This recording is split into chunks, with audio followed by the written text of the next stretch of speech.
আসসালামু আলাইকুম। আপনাদের সবাইকে শুভেচ্ছা সহ আমন্ত্রণ জানাচ্ছি বাংলাভিউ রাতের সংবাদের সাথে আছি আমি চৌধুরী নাদিরা।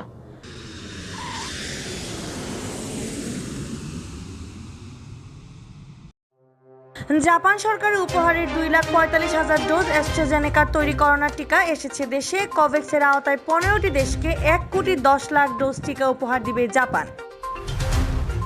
আইনি ও সাংবিধানিক বাধ্যবাধকতায় পেছানো যাবে না সিলেট 3 আসনের উপনির্বাচনের সকল কার্যক্রম লকডাউন বহির্ভূত থাকবে জানিয়েছে সিইসি। সিলেটে করোনা আক্রান্ত রোগীদের চিকিৎসার জন্য মিলছে না হাসপাতালে সিট। হাসপাতালে ঘুরে অ্যাম্বুলেন্সেই মারা যাচ্ছেন অনেক রোগী। লকডাউন বাস্তবায়নে সিলেটে কঠোর অবস্থানে আইন শৃঙ্খলা বাহিনী। নগর জুড়ে পুলিশের 46টি চেকপোস্ট, টহলে 97টি টিম। রাষ্ট্রীয় মর্যাদায় চিরনিদ্রায় শায়িত হলেন বরেন্দ্র গণসঙ্গীত শিল্পী ফকির আলমগীর। খিলগাঁওস্থ তালতলা কবরস্থানে দাফন করা হয়েছে তাকে। সিলেট নগরীতে টিকা গ্রহণ করলেন আরো 1,500 লোক। প্রতিদিন সকাল 9টা থেকে বিকেল 3টা পর্যন্ত চলছে টিকাদান। ট্রেনারি মালিকদের কাছে বকেয়া অর্ধশত কোটি টাকা। পুঁজির অভাবে কুরবানির পশুর চামড়া কেনায় লক্ষ্যমাত্রা অর্জন করতে পারেনি ব্যবসায়ীরা। সারা দেশে করোনায় আরো 195 জনের প্রাণহানি। নতুন আক্রান্ত শনাক্ত 7,500। সিলেটে কমেছে মৃত্যু, আক্রান্ত শনাক্তের হার। 342 জন আক্রান্ত শনাক্তের দিনে মারা গেছেন একজন। বাহরাইনে আওয়ামী লীগের কেন্দ্রীয় কমিটি ঘোষণা ও পরিচিতি সভা অনুষ্ঠিত। প্রবাসীদের আনন্দ দিতে বাহরাইনে ঈদ আনন্দ মেলার আয়োজন। এতক্ষণ শুনছিলেন শিরোনাম, এবার বিস্তারিত। টিকার বৈশ্বিক উদ্যোগ কোভ্যাক্সের মাধ্যমে জাপান সরকারের উপহারের 2,45,200 ডোজ অক্সফোর্ড অ্যাস্ট্রাজেনেকার তৈরি করোনা ভাইরাসের টিকা ঢাকায় পৌঁছেছে। শনিবার বিকেলে 3:15টার পর টিকা বহনকারী ক্যাথে প্যাসিফিকের একটি ফ্লাইট ঢাকায় হযরত শাহজালাল আন্তর্জাতিক বিমানবন্দরে অবতরণ করে। বিমানবন্দরে টিকাগুলো গ্রহণ করেন পররাষ্ট্রমন্ত্রী ডক্টর একে আব্দুল মোমেন, পররাষ্ট্র সচিব মাসুদ বিন মোমেন ও ঢাকায় নিযুক্ত জাপানের রাষ্ট্রদূত ইতো নাওকি। পররাষ্ট্র মন্ত্রণালয় সূত্র জানায়, জাপান সরকারের উপহারের 2,45,000 ডোজ অ্যাস্ট্রাজেনেকার টিকা বিকাল 3:15 পর ঢাকায় এসে পৌঁছে। এই প্রথম জাপান থেকে টিকা পেল বাংলাদেশ। শুক্রবার জাপানের টোকিও বাংলাদেশ দূতাবাস জানায়, টিকাগুলো নিয়ে ক্যাথে প্যাসিফিকের একটি ফ্লাইট জাপানের স্থানীয় সময় রাত 10:20 নোরিতা আন্তর্জাতিক বিমানবন্দর থেকে ঢাকার উদ্দেশ্যে রওনা করে। সম্প্রতি জাপানের পররাষ্ট্রমন্ত্রী তোশিমিৎসু মোতেগি কোভ্যাক্সের আওতায় 15টি দেশের জন্য অ্যাস্ট্রাজেনেকার 1,10,00,000 ডোজ টিকা উপহারের ঘোষণা দেন। সেই তালিকায় বাংলাদেশের নামও ছিল। সেখান থেকেই শনিবার টিকার প্রথম চালান পেল বাংলাদেশ। প্রধান নির্বাচন কমিশনার KM নুরুল হুদা বলেছেন, কোভিড পরিস্থিতিতে স্বাস্থ্যবিধি মেনে সিলেট 3 আসনের ভোটাররা তাদের ভোটাধিকার প্রয়োগ করবেন। আইনি ও সাংবিধানিক বাধ্যবাধকতার কারণে নির্বাচন পেছানোর সুযোগ নেই। শনিবার সিলেট জেলা প্রশাসকের সম্মেলন কক্ষে সিলেট 3 আসনের উপনির্বাচন উপলক্ষে আইন শৃঙ্খলা বিষয়ক সভা শেষে সাংবাদিকদের একথা জানান তিনি।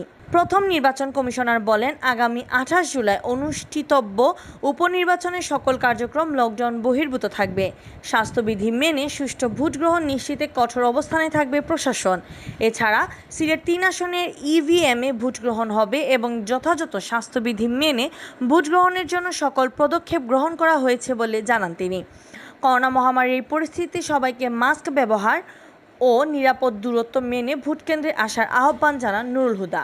আইন শৃঙ্খলা বিষয়ক সভায় বিশেষ অতিথি হিসেবে উপস্থিত ছিলেন নির্বাচন কমিশনার অবসরপ্রাপ্ত ব্রিগেডিয়ার জেনারেল সাদাত হোসেন চৌধুরী। এছাড়া উপস্থিত ছিলেন সিলেট রেঞ্জের DIG মফিজ উদ্দিন আহমদ, মহানগর পুলিশ কমিশনার নিসারুল আরিফ, সিলেটের জেলা প্রশাসক কাজী এমদাদুল ইসলাম সহ অন্যান্য প্রশাসনিক কর্মকর্তারা।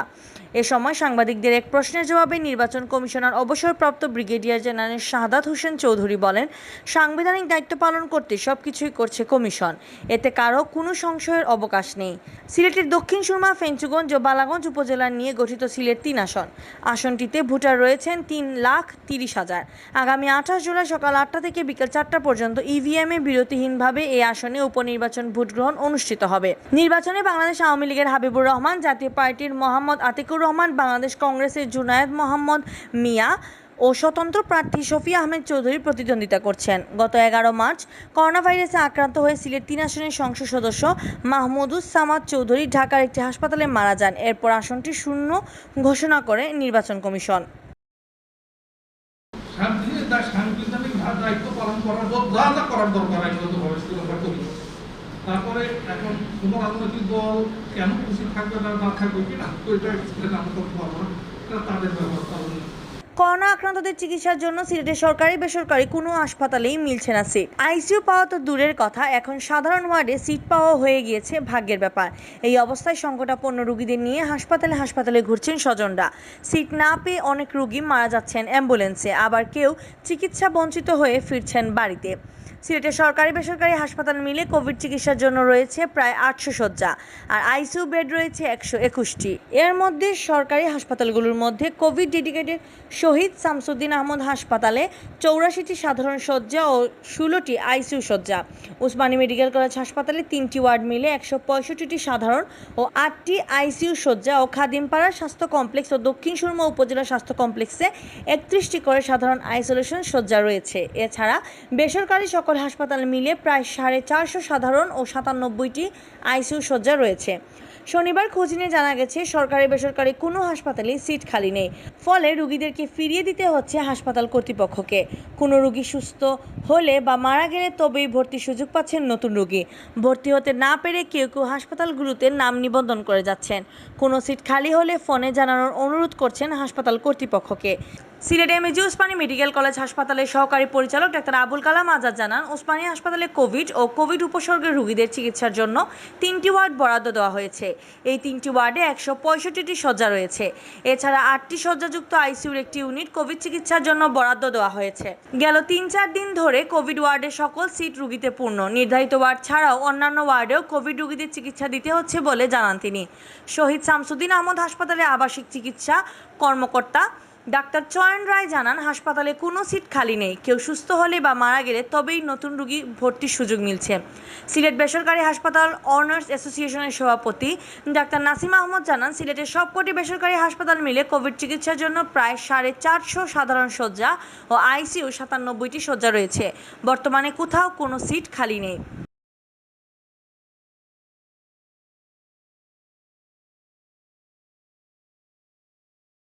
করোনা সংক্রমণ রোধে সরকার ঘোষিত লকডাউন বাস্তবায়নে সিলেটে কঠোর অবস্থানে রয়েছে আইনশৃঙ্খলা রক্ষাকারী বাহিনী।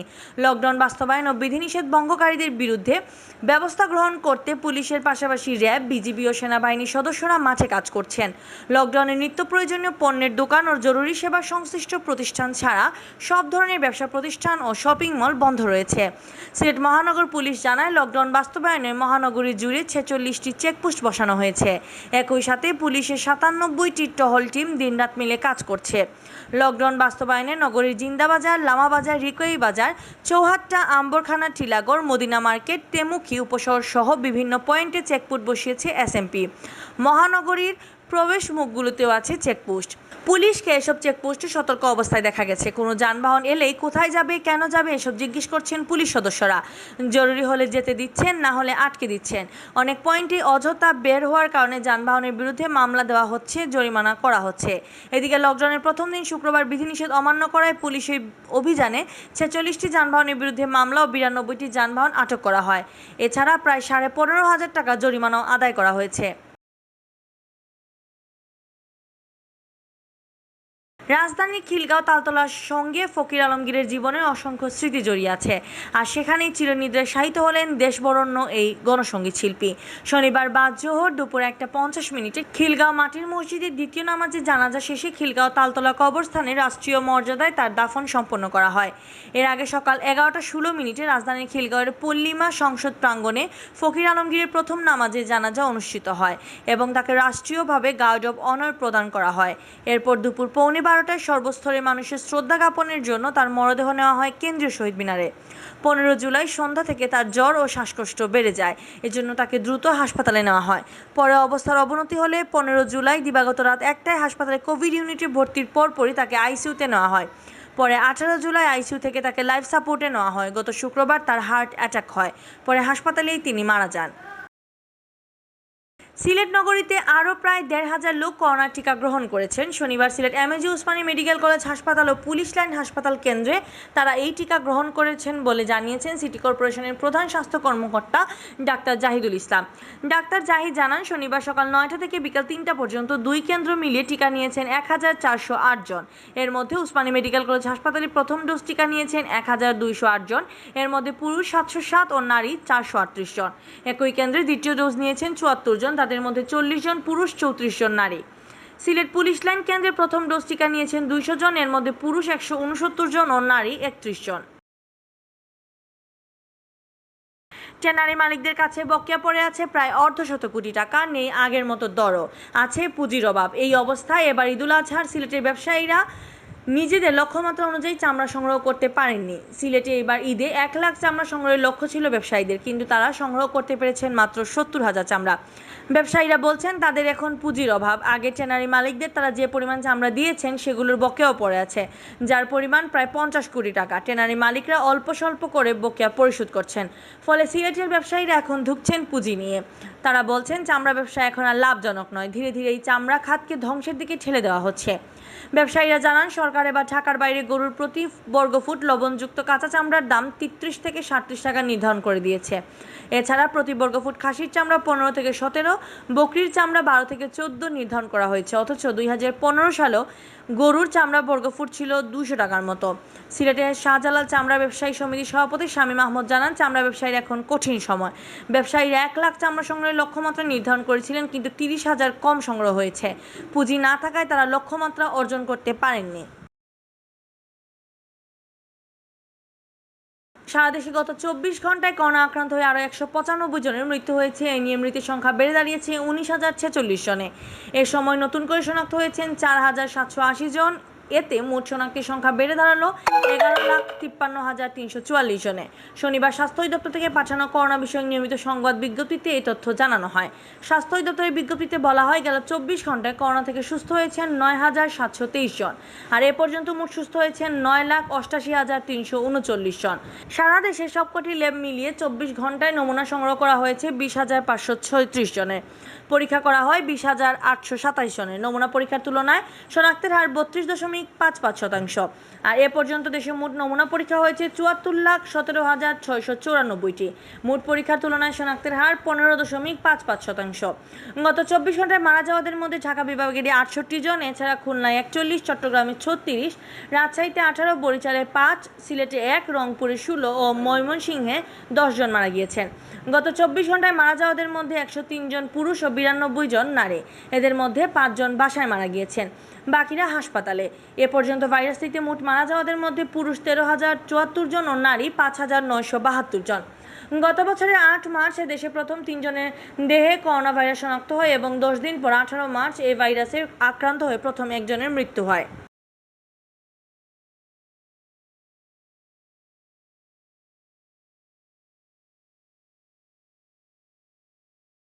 এদিকে মহামারী করোনা ভাইরাসে সিলেটে ২৪ ঘন্টায় মৃতের সংখ্যা ১-এর ঘরে নেমে এসেছে, যা চলতি জুলাই মাসের মধ্যে একদিনের সর্বনিম্ন।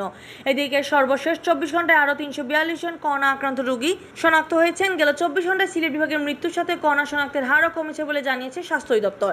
স্বাস্থ্য অধিদপ্তর জানায়, শুক্রবার সকাল ৮টা থেকে শনিবার সকাল ৮টা পর্যন্ত সিলেটে করোনা আক্রান্ত হয়ে মারা গেছেন একজন। তিনি সিলেট জেলার বাসিন্দা। আর এ নিয়ে বিভাগের মৃতের সংখ্যা বেড়ে দাঁড়িয়েছে ৬০৭ জনে। এর মধ্যে সিলেট জেলায় সর্বোচ্চ ৪৮৬ জন মারা গেছেন। বাকিদের মধ্যে সুনামগঞ্জে ৪৩, মৌলভীবাজারে ৫০ ও হবিগঞ্জে ২৮ জনের মৃত্যু হয়েছে। সর্বশেষ ২৪ ঘন্টায় সিলেট বিভাগে ৩৪২ জন করোনা আক্রান্ত শনাক্ত হয়েছেন। তাদের মধ্যে সিলেট জেলার ২২৭, সুনামগঞ্জে ৪৬, মৌলভীবাজারে ৩৪ ও হবিগঞ্জে ৩৫ জন। ৯৮৩ জনের নমুনা পরীক্ষা করে এই ৩৪২ জনকে শনাক্ত করা হয়েছে। শনাক্তের হার ৩৪.৭৯%, যা আগের দিন ছিল ৪১%। এ নিয়ে সিলেট বিভাগে করোনা আক্রান্তের সংখ্যা এখন ৩৫,২০৬ জন। তন্মধ্যে সিলেট জেলার ১৯,৭০৭, সুনামগঞ্জে ৩,৯০১, মৌলভীবাজারে ৪,৬৮১ ও হবিগঞ্জে ৪,০১৮ জন।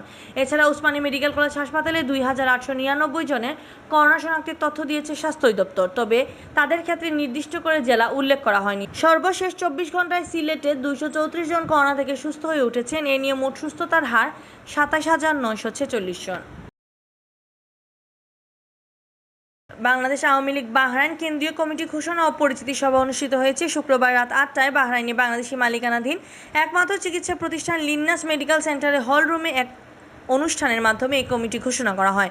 নতুন কমিটি আগামী 2 বছর দায়িত্ব পালন করবে। নবনির্বাচিত সভাপতি আলাউদ্দিন নূরের সভাপতিত্বে অনুষ্ঠানের প্রধান অতিথি ছিলেন বাংলাদেশ সমাজের সভাপতি মঞ্জুর আহমেদ। স্বাগত বক্তব্য রাখেন নবনির্বাচিত সাধারণ সম্পাদক এম.এ. হাশেম। অনুষ্ঠান পরিচালনা ও নতুন কমিটির সদস্যের নাম ঘোষণা করেন যুগ্ম সাধারণ সম্পাদক নজরুল ইসলাম নাহিদ ও মুর্শিদুল ইসলাম নিউটন। অনুষ্ঠানে বিশেষ অতিথির বক্তব্য রাখেন নবনির্বাচিত কমিটির উপদেষ্টা মাজহারুল হক নয়ন, মুস্তফা কামাল, হাসান মঞ্জুর সেলিম, সহসভাপতি হায়াতুল্লাহ মল্লিক, সেলিম দরি, মোহাম্মদ হুসেন, নূর ইসলাম, সাহেব খান, মোহাম্মদ তাজউদ্দিন সহ আরও অনেকে। শত কষ্টের মাঝে প্রবাসীদের একটু আনন্দ দিতে ঈদ আনন্দ মেলার আয়োজন করেছিল লেবানন লাইকিবিডি দারোয়ার একটি হোটেলে। এই আয়োজন করা হয় এডমিন সুজাত ও সোহাগের আয়োজনে সুহেল আহমেদের ও সেলিম খানের পরিচালনায়। এই আনন্দ অনুষ্ঠানে সার্বিক সহযোগিতা করেন মোহাম্মদ হানিফ, এস.কে রোহি, শামীম শেখ, মোহাম্মদ জাহিদ ও মোহাম্মদ বুলবুল। অনুষ্ঠানে উপস্থিত ছিলেন বাঙালি কমিটির পরিচিত মুখ সৈয়দ আলম প্রদীপ ও সুজন সহ আরও অনেকে। অনুষ্ঠানে বক্তারা বলেন, লেবাননে অর্থনৈতিক সংকটে প্রবাসীরা খুব কষ্টেই আছেন। অনেক প্রবাসী প্রাণ খুলে ঈদের আনন্দ উপভোগ করতে পারেননি। একদিকে পরিবারবিহীন ঈদ, অন্যদিকে শত কষ্টের মধ্যে লেবানন, সব মিলিয়ে প্রবাসীদের মনে নেই আনন্দ।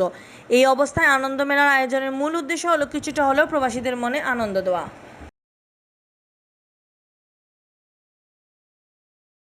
এতক্ষণ দেখছিলেন বাংলাভিউ রাতের সংবাদ। সাথে থাকার জন্য ধন্যবাদ।